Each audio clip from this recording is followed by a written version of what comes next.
옆에 있는 성도님에게 인사합니다. 사랑합니다. 축복합니다.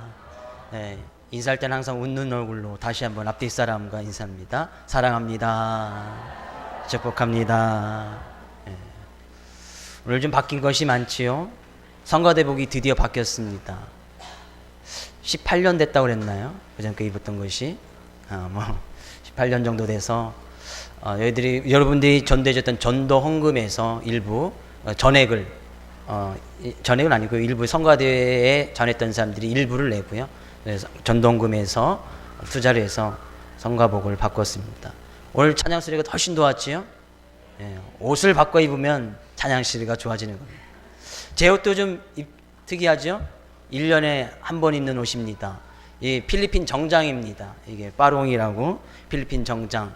아주 비싼 옷입니다. 필리핀 사람들이 사기에는 비싼 옷인데 저희 나라 돈이면 얼마 안 되나 4만 원 정도 되는데 필리핀 아마 그 가치로 따지면 그들의 한 일반 서민들의 한 3분의 1 정도 되는 월급이니까 서민들은 정장 입을 수가 없지요. 그러니까 어떤 큰 행사 나가시는 분들 가끔 필리핀 외교관들 이렇게 보면 항상 이렇게 입고 나오는 것을 보게 될 것입니다. 이런 것도 이제 스타일이 여러 가지 종류가 있고 재질에 따라서 또 가격이 또 천차만별입니다. 옷이 날개라고 어디 모델 같습니까? 키가 안 돼서 안 되죠. 예.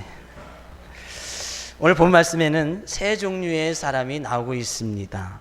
없어야 할 사람, 있으나 마나한 사람, 꼭 있어야 할 사람. 저는 이 세 번째 꼭 있어야 할 사람, 여러분 우리 모두가 되어지기를 주의 이름으로 먼저 축복을 드립니다. 오늘 본 말씀은 잘 아시는 말씀 가운데 하나라고 생각이 되어집니다. 어느 율법교사라는 것은 하나님 말씀에 대해서 잘 연구하고 하나님 말씀에 무엇이 있는지 또 가르치는 율법교사니까요. 잘 가르치고 연구하는 사람이었다는 얘기예요. 그 당시에는 이제 예수님 이제 신약에 있는 말씀 없었으니까 구약에 있는 말씀이 거의 이렇게 우리가 지가 있는 그런 책은 아니더라도 대세했던 그런 충분한 그런 책이 있었습니다. 그것에 대해서 연구하고 가르치는 사람이었다는 얘기예요. 그런 사람이 어느 날 예수님을 찾아와서 묻습니다. 예수님, 내가 무엇을 하면 영생을 얻을 수 있겠습니까? 묻지요. 여러분 어떻게 하면 영생을 얻습니까? 예수님을 믿으면, 그죠? 이 율법 교사가 무엇을 하면 영생을 얻으릴까 몰라서 묻는 것이 아니었습니다. 왜요? 성경에는 분명히 기록하고 있었고 예수님께서 율법 교사에게 묻지요. 야, 성경에는 뭐라고 기록되어 있느냐? 그러니까 율법 교사가 술술술 이야기를 합니다. 예, 성경에 보니까 내 마음과 목숨과 힘을 다해서 하나님을 사랑하고 내 이웃을 내 몸과 같이 사랑하라고 되어 있더이다. 알고 있었다는 거예요. 율법 교사가 어떻게 하면 영생을 받을 수 있는지 알고 있었다는 거예요. 근데 왜 굳이 이 율법 교사는 예수님께 와서 어떻게 하면 영생을 얻을 수 있겠는가 물었겠습니까? 그 다음 구절에서는 뭐예요? 자기 의의를 나타내려고, 자기가 그렇게 하고 있다는 것을 갖다가 좀 자랑 삼아 보려고 이렇게 이야기를 해서 맺다는 거예요. 그러니까 이 율법 교사가 또 하나 질문을 하지요. 그죠? 예수님께서 하나님을 사랑하고 이웃을 사랑하라고 이야기를 하니까 가서 너도 이것을 행하라. 그러면 살 것이다. 산다는 것은 영생을 살 것이라는 거예요. 어떻게 보면 예수님께서 이렇게 말씀하신 것은 이 율법 교사가 율법에 하나님의 말씀 가운데 무엇을 하면 영생을 받을 것을 잘 알고 있었지만 그 율법 교사는 그렇게 그가 알고 있는 그대로 실천하지 못했다는 거예요. 그래서 예수님께서 얘기하시죠. 이를 행하라, 그리하면 살 것이다 라는 얘기예요. 중요한 것이 뭐예요? 율법 교사는 너무나 잘 알고 있었어요. 성경에 대해서 너무나 잘 알고 있었고 잘 가르치고 있었단 말이에요. 근데 그의 삶 가운데 그것을 그대로 행하지 못했다는 거예요. 근데 율법교사는 이야기합니다. 자기를 옳게 보이려고 자기는 그것을 하고 있었다는 얘기예요. 하고 있었다는 것을 착각하고 있었다는 거예요. 이 율법교사 다시 한번 묻습니다. 그러면 내 이웃이 누굽니까? 나는 이웃에게 분명히 그들에게 사랑을 증거하고 있고 하나님이 사랑하는 것을 내 이웃에게 보여주고 있습니다. 그럼 내 이웃이 누굽니까? 라고 이야기했던 것은 자기는 자기 이웃에게 그렇게 충분히 그런 삶을 살아가고 있었다는 거예요. 그러니까 예수님께서 그 이웃이 무엇인지 비유를 통해서 하나 이야기를 하고 있습니다. 어떤 사람이 길을 가다가 강도를 만나서 길바닥에 내팽개쳐져 있습니다. 강도를 만나서 피를 절절 흘리고 자기가 가지고 있는 모든 것도 다 빼앗겨버리고 다 헐벗은 채 길에 딱 쓰러져 있습니다. 근데 그 길에 마침 제사장이 지나가고 있었습니다. 제사장은 뭐예요? 하나님께 예배를 인댔던 사람. 지금 같으면 저희 목회자쯤 되는 그런 사람이죠. 그 사람이 길을 지나고 있다는 거예요. 근데 그 사람을 봤습니다. 누구요? 강도 만나서 피 절절 흘리고 지금 다 알몸이 되어서 벌거벗어 있는 그 사람을 봤어요. 근데 이 제사장이 어떻게 했습니까? 그 사람을 보고 그냥 자기 가던 길 갔단 말이에요. 왜? 바빠요. 예배 드리러 지금 가야 돼요. 제사 드리러 가야 된단 말이에요. 그래서 그냥 가버렸단 말이에요. 근데 그 길에 또 누가 지나갑니까? 이 레위인은 하나님께 예배 드리는 모든 그것을 다 주관했던 사람. 그러니까 그 지금으로 쉽게 따지면 하나님께 이 성전에 관한 하나님께 예배당에 관한 그런 모든 일들을 다 이 주관하고 같이 일했던 사람, 어떤 직분자들, 성도들을 이야기하는 거예요. 그 길을 딱 지나갔단 말이에요. 지나갔는데 그 사람을 또 봤습니다. 근데 뭐예요? 지금 교회 가는 게 너무 바빠. 가서 일해야 돼, 봉사해야 돼, 설거지해야 돼, 청소해야 돼. 그러고 그 사람을 보고 그냥 지나갔더라 그런 얘기예요. 근데 그 사이에 또 뒤에 누가 지나갑니까? 사마리아 사람이 지나갔다. 사마리아 사람이라고 하는 것은 그 당시에 거의 유대인들에 의해서는 사람 취급을 받지 못했던 사람이에요. 지금 보면 너무나 천한 사람, 그죠? 너무나 천한 사람, 사람들에게 어떤 사람 취급도 받지 못하고 거의 동물과 거의 비슷하게 취급을 받았던 그 사람. 그런 사람이 마침 강도 만난 부상당한 사람을 보고 딱 보았단 말이에요. 그 길을 지나가다 그 사람을 보아야 했단 말이에요. 근데 이 사마리안의 행동이 어떻습니까? 그 사람에게 얼른 달려가서, 그죠? 자기가 가지고 있던, 그죠?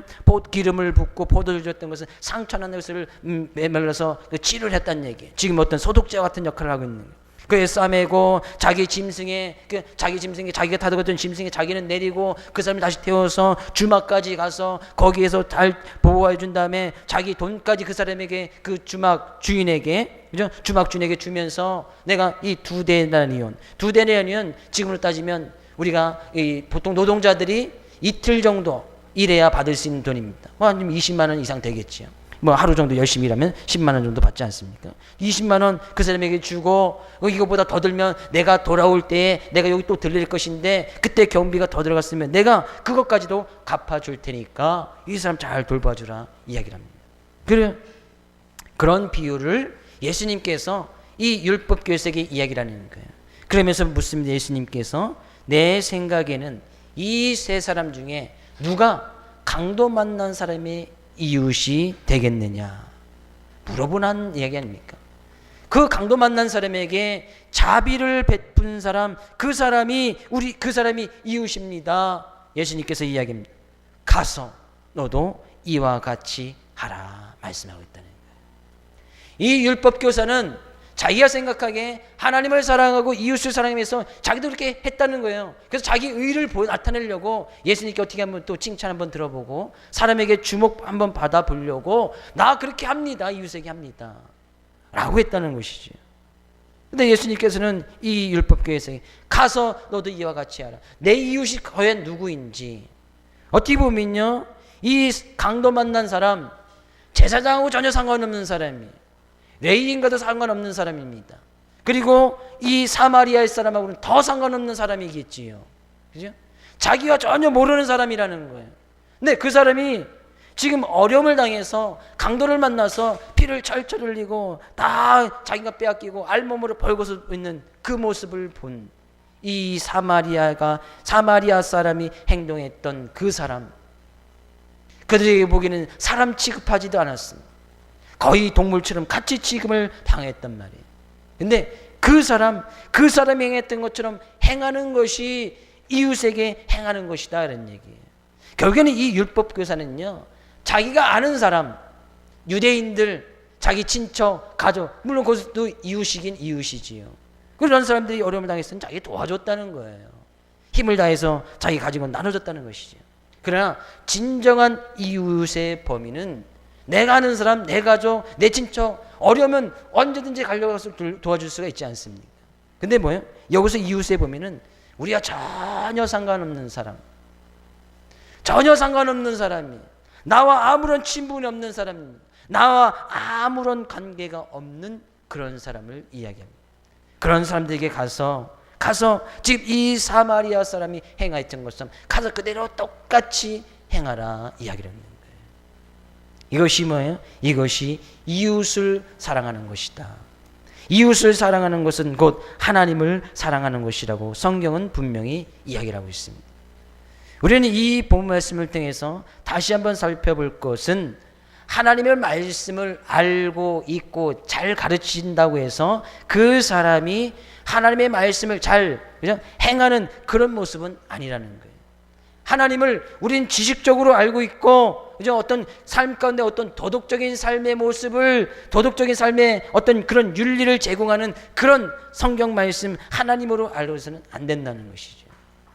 하나님은 우리의 지식 속으로 알 수 있는 그런 분도 아니죠. 물론 알 수는 있겠지요. 성경에 많이 하나님에 대해서, 예수님에서 기록하고 있으니까 예수님이 누군지 하나님에 대해서는 술술술술 다 이야기할 수 있어요. 전지 창조하신 하나님, 그죠? 그 창세기서부터 계시록까지 이 세상에 오셔서 재림하여 오실 그분, 그리는 그 앞에 언젠가는 서서 심판을 받으실 그런 심판하실 그런 분이라고 알 수는 있습니다. 그러나 그것에 그쳐서는 안 된다는 거죠. 율법 교사는 거기에서 그쳤어요. 하나님에 대해서 너무나 잘 알았고 그 안에서 잘 가르치고 있었지만 그의 삶 가운데 정작 그의 삶 가운데서 알고는 있었는데 행함이 없던 그런 삶의 모습이었다는 얘기예요. 그래서 예수님께서 자꾸 이 율법교에 가서 이것을 행하라 그러면 살 것이고 가서 너도 이와 같이 하라고 말씀하고 있는 거예요. 그의 삶 가운데 분명히 그의 생각이 착각이죠. 자기는 알고 있었던 것처럼, 이웃을 사랑하고 있었던 것처럼, 하나님을 사랑하고 하나님의 말씀을 지켜 행하였던처럼 생각하고 있었으나 예수님의 입장에서는 전혀 행하는 모습이 아니었다는 얘기예요. 우리의 이웃은 어디까지 넓혀져야 되는 거예요? 우리와 전혀 상관없는 사람. 어떻게 보면 지금 우리가 단기 선교를 가고 있는 이 필리핀, 우리의 이웃이 될 수가 있습니다. 거기 우리 아는 사람이 있습니까? 관계 맺은 사람이 있습니까? 물론 선교사님은 알고 가지요. 그러나 거기 현지인들에 가서 우리가 복음을 전도하고 우리가 지금 가면서 사랑의 집 짓기를 한 채를 짓고 오는데 그 집 우리하고 아무런 상관없는 사람입니다. 교회 이번에 집 짓는 집은 교회 성도도 아닙니다. 그 교회 현지인의 교회 성도도 아니에요. 성도에 좀 먼지적되는 사람. 근데 그 집이 너무나, 제가 사진을 통해서 봤는데 너무나 허름해요. 너무나 허름해서 선교사님이 그것을 보고 뭐예요? 너무나 불쌍해. 야, 요 집은 요번에는 이 통화를 몇 번 했었는데 이 집에는 교회 성도 아니지만 이 집을 좀 지어줬으면 좋겠다라고 부탁을 하셔서 저희들이 그 집을 짓기로 했다는 것이죠. 비록 짧은 기간에 아까도 보았던 그런 집 그냥 대충 기둥 쌓고 벽돌 쌓고 위에는 양철 올리고 테두리는 대나무 같은 걸로 말아서 모기 벌레 들어오지 않을 정도로 짓는 그 집. 그 정도 집을 지면 가셔보신 분 알겠습니다. 그 정도면 지면 그 동네에서 최고의 집이에요. 그렇죠? 최고의 집. 정말 멋진 집이 된단 말이에요. 네? 우리 전혀 상관없는 사람. 그럼 필리핀뿐입니까? 그럼 우리의 이웃은 지금 전 세계 203개국 나라가 있는데 203개국의 나라가 있는데 그 모든 대상이 다 우리의 이웃이 되어줄 수 있다는 거예요. 그래서 우리는 기도할 때도 기도의 범위가 점점 넓어져야 돼요. 내 가족, 내 친척, 우리 교회 성도 어려움 당하는 거 물론 그거 잘 돌봐야 됩니다. 성도들 간에 어려움이 있으면 가서 도와주고 보살펴주고 함께 해줘야 되는 당연한 사실이죠. 당연해야 되죠. 그러나 예수님께서는 거기에서 그치면 율법 교사와 똑같은 사람이라고 이야기를 하고 있네요. 너희는 가야 된다는 거 가야. 나와 전혀 상관없는 그런 사람들에게 가서 사랑의 모습을 보여줘야 된다는 거예요. 어디로 가야 됩니까? 그렇다면 우리 다 지금 필리핀으로 가야 됩니까? 물론 갈 수 있는 형편에서 가면 너무나 좋겠지요. 우리가 가야 할 곳은 어디예요? 여러분이 가야 할 곳은 어디입니까? 여러분의 가정, 믿지 않는 사람이 있는 여러분의 가정 가야 됩니다. 여러분의 직장, 여러분의 삶의 터전, 여러분의 공동체, 아직까지도 예수님을 믿지 아니하고 영생이 무엇인지, 구원이 무엇인지, 천국과 지옥이 무엇인지 모르고 있는 그런 사람들에게 가야 된단 말이에요. 가지 않고 어떻게 그들에게 사랑을 실천할 수가 있겠습니까? 가지 않고 그들에게 어떻게 그들이 어려움 당하고 있는, 영혼이 죽어가고 있는 그들에게 복음을 증거할 수가 있겠습니까? 가야 된단 말이에요. 가야. 지금 셀 모임을 통해서 여러분 많은 베스트들과 지금 관계를 맺고 그들에게 지금 관계를 맺으면서 차도 사주고 밥도 사주시는 분도 계실 것이고, 찾아가서 억지로 무엇까지 해주시는 분이 계실 것입니다. 어떻게 보면 우리가 전혀 상관없는 사람 아닙니까? 어떻게 보면 그 사람들이 예수님 믿지 않고 지옥에 가든 천국에 가든 어떻게 보면 엄밀히 따지면 우리가 전혀 관계없는 사람 아니겠습니까? 근데 왜 굳이 그들에게 가서 내 돈 써가면서 차 사주고 내 돈 써가면서 밥 사주고 교회 오라고 예수님 믿으라고 하고 그들에게 좋은 관계를 맺으면서 하나님의 말씀을 증거하고 있느냐? 그들은 우리의 이웃이기 때문이다.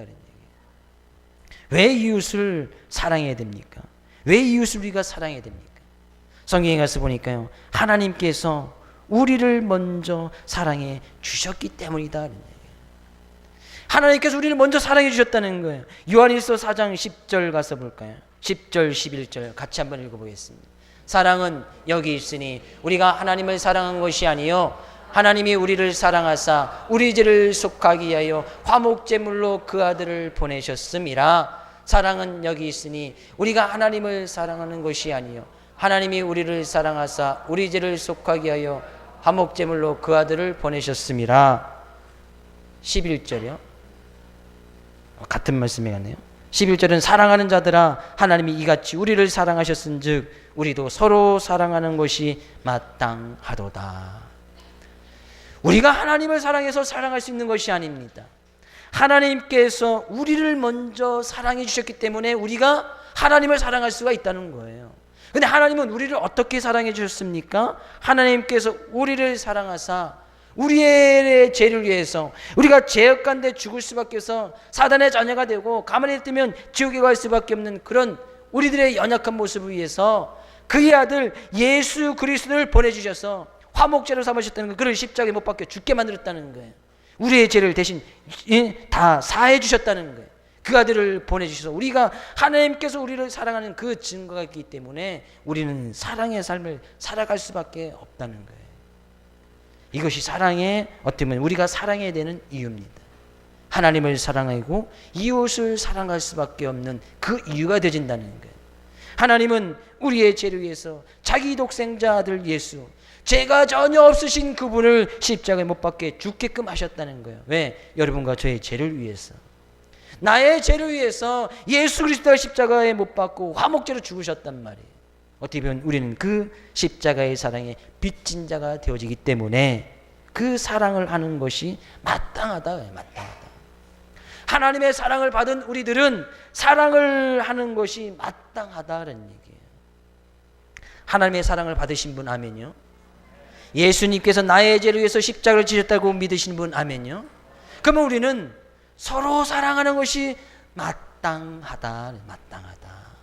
그래서 찾아가서 내 재물, 내 시간, 내 노력을 쓰면서 가서 차 사주고 밥 사주고 교회라고 예수님 믿으라고 하는 거예요.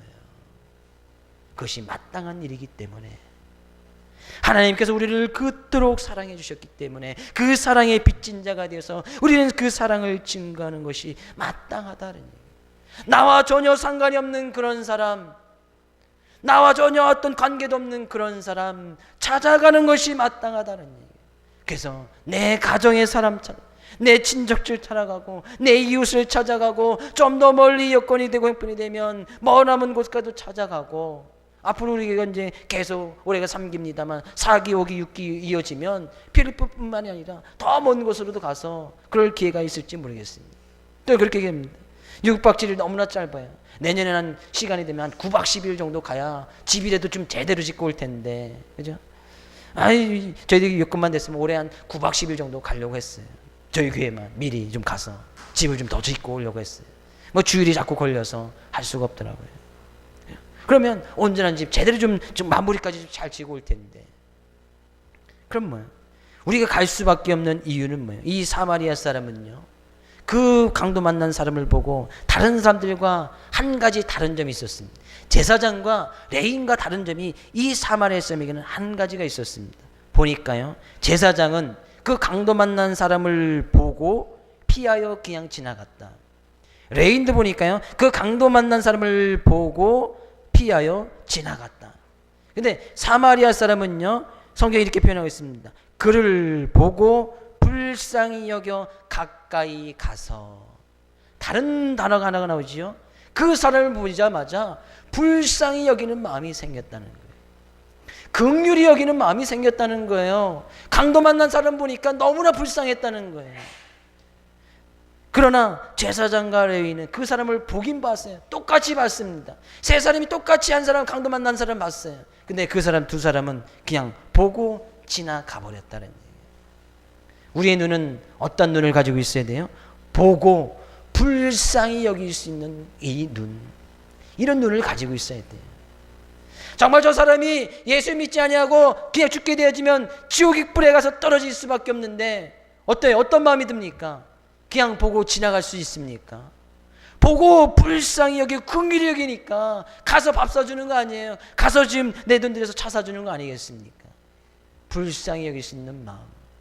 내 가족이 저들이 그냥 내버려 두면 어떻게 되겠습니까?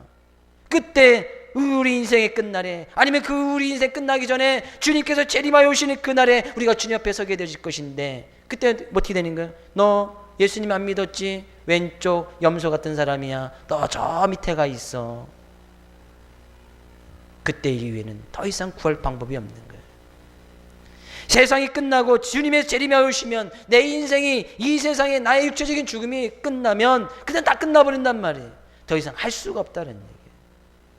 우리는 이 사마리아와 같은 정말 적을 죽어가는 그런 영혼들, 정말 강도 만나서 피 철철 흘리는 그런 사람을 보고 불쌍히 여길 수 있는, 이 긍휼히 여길 수 있는 마음이 있어야 된다.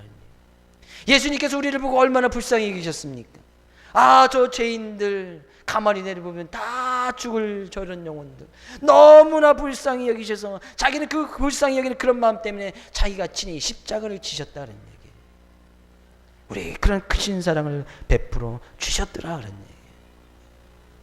저는 여러분과 저의 마음이 바로 이 사마리아 사람 같은 그런 마음이 되어지길 원해요. 왜요? 강도 만난 사람 보면 불쌍히 여길 수 있는 마음. 정말 저 사람의 영혼이 죽어가는 그런 영혼을 가지고 있는 사람을 보면 불쌍히 여길 수 있는 마음. 그래서 가서 선뜻 용기는 나지 않더라도 그냥 주부 한 장에도 딱 뒤밀고 오고, 가서 그냥 김치에다 갖다 싸주고 오면서 그냥 예수 믿으라고 한마디 툭 던지고 오고. 그것이 뭐예요? 불쌍히 여길 수 있는 마음 아니에요. 가서 그냥 저 뒤에 있는 전도용품에다 가져가서 가서 예수 믿으라고 이야기를 하고, 그 전도용품에 보면 야 믿으면 천국, 믿지 않으면 지옥 가, 가서 이야기도 한마디 해주고. 왜 그러는 거예요? 불쌍히 여길 수 있는 마음. 불쌍히 여길 수 있는 마음. 불쌍히 여길 수 있는 마음이 있으면 갈 수가 있는 거예요. 불쌍히 여길 수 있는 마음이 없으면 가지 않습니다.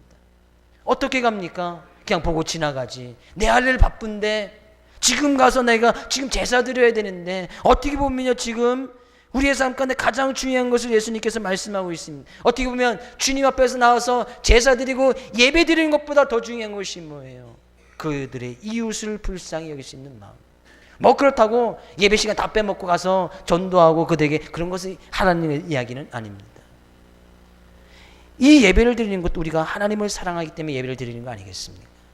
이웃에 관한 것도 마찬가지라는 거예요.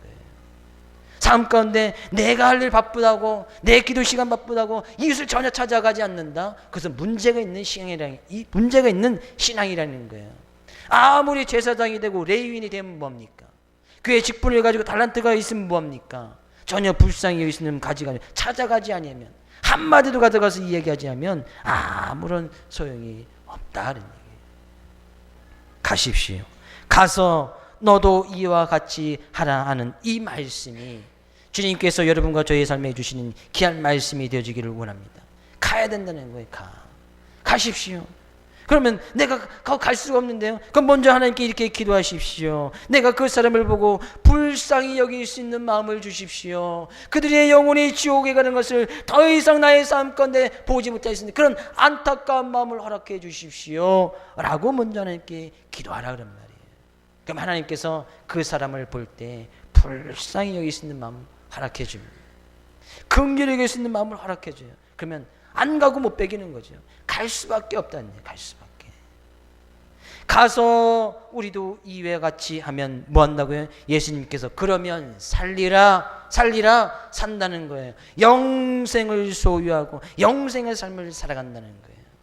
여러분 정말 살고 싶습니까? 정말 여러분 정말 살고 싶습니까? 그렇다면 가서 행하십시오. 이와 같이 똑같이 행하라는 거예요. 예수님께서 이 율법교사에게 얘기했던 것처럼 사마리아인과 같이 가서 불쌍히 여기고 그들에게 자기 여비를 털어주면서까지도 그들을 도와주고 불쌍히 여길 수 있는 마음으로 그들을 보살핀다면 너희 영혼은 오히려 살 것이다. 산다는 거예요. 살아날 수 있다는 얘기예요. 살 수 있다는 거예요. 뿐만 아니라 예수님께서 그것이 곧 영생을 얻는 길이고 우리의 삶 가운데서 하나님을 사랑하고 이웃을 사랑할 수 있는 유일한 길이 되어진다는 얘기예요. 사랑의 실천. 이것이 우리 삶 가운데 있어지는 아주 중요한 말씀이다 그런 얘기예요. 다시 한번 축복된 말씀을 드립니다. 여러분 갈 수 있기를 주님의 축복을 드립니다. 그 이전에 정말로 많은 이웃을 보고 예수님 믿지 않는 그런 영혼들을 보고 불쌍히 여길 수 있는 그런 마음들이 있어지기를 주 이름으로 축복을 드립니다. 이사야서 57장 말씀 한 절 말씀을 읽고 오늘 말씀을 마치려고 합니다. 이사야서 52장 7절 말씀입니다. 좋은 소식을 전하며 평화를 공포하며 복된 소식을 가져오며 구원을 공포하며 시온을 향하여 이르기를 내 하나님이 통치하신다는 자의 산을 넘는 발이 어찌 그리 아름다운고. 좀 더 쉽게 이야기할까요? 좋은 소식, 복된 소식을 가지고 가서 많은 사람들에게 그 소식을 알린다는 거예요. 내 하나님이 통치하신다. 하나님께서 우리의 인생의 구세주라는 거예요. 하나님을 믿어야 우리가 그 주권 속에 들어가고 하나님을 믿어야 우리가 영생을 받고 하나님을 믿어야 우리의 삶이 살 수 있다라고 하는 그런 사람들의 바른 그의 인생을 얘기합니다. 그런 인생이 어찌 그리 아름다운고. 아름다운 인생을 살기 원하십니까? 행복한 삶을 살기를 원하십니까? 그러면 가서 하나님이 통치하신다. 예수님을 믿으면 구원받습니다. 예수님만이 우리의 인생의 주인이십니다. 예수님만이 길이요 진리요 생명이십니다 라고 하는 그런 인생이 아름다운 인생이다 라는 얘기예요. 오늘 함께 하는 우리 이 단기선 교사들 앞으로 나오세요. 앞으로 나오시고 우리 함께 이들의 발이 얼마나 아름다운 인생이에요. 한영재는 지금 우리 저희 교회 3기째가 있는데 3년째 지금 계속 가고 있습니다. 저희 교회 단기교사는 자비량으로 가는 거 아시죠? 80만 원 저희 선경을 했는데 다 자비량으로 갑니다. 교회에서 1푼 안 대줍니다. 오고 가는 밥만 사줍니다. 밥. 갈 때 올 때 밥만 사주고, 그죠? 맛있는 거 사줄게요. 그죠? 밥만 사주고 다 자비량으로 가요. 어떤 친구는 어떤 자매는 한 달에 5만 원씩 내년에 선교 가기로 해서 한 달에 5만 원씩 용돈해서 계속 저축했다가 1년이면 60만 원 모았다가 20만 원 어디서 난지 모르겠어요. 그래서 자비량으로 함께 가고 있습니다. 다 자비량으로 가요. 이들의 인생 저는 정말 아름다운 인생이라고 생각을 합니다. 뿐만 아니라 이들만 아름다운 인생입니까? 성경에는 그 어떤 그 좋은 소식, 복된 소식을 가지고 삶의 현장으로 나가는 그런 인생, 아름다운 인생이고 아름다운 발이다 그런 얘기예요. 아름다운 인생. 저는 이 한 주간 저희가 한 주간 자리를 비게 되어집니다만 여러분 이 한 주간 저는 여러분의 인생이 아름다운 인생이 되어지고 아름다운 인생을 삶을 살아갈 수 있는 그런 한 주간이 되어지기를 주의 이름으로 축복을 드립니다. 그럼 어떻게 돼요? 복된 소식, 좋은 소식, 이 복음이 여러분 삶 가운데 좋은 소식이었다면 그거 왜 나만 가지고 있습니까? 좋은 소식인데 정말 좋은 소식이 왜 나만 갖고 있어요? 가서 이야기해주고 가서 전해줄 수 있는 그런 한 주간 내무진에서 한 주간 아름답고 정말 평화롭고 행복한 그런 한 주간 살아가기를 원합니다. 왜 가정으로 가십시오. 삶의 터전으로 가십시오. 직장, 학교, 친구들 믿지 않는 그런 사람들에게 가란 말이에요. 가서 이야기하란 말이에요. 그 사람 믿고 믿고는 우리가 상관할 바가 아니니까. 계속해서 가서 씨를 뿌리고 계속해서 가서 관계를 맺고 계속해서 그들을 전도하고 할 때 그런 인생은 하나님께서 책임져 주십니다. 저는 앞에서 있는 이 형제 자매의 인생 하나님께서 책임져 줄 줄 믿습니다.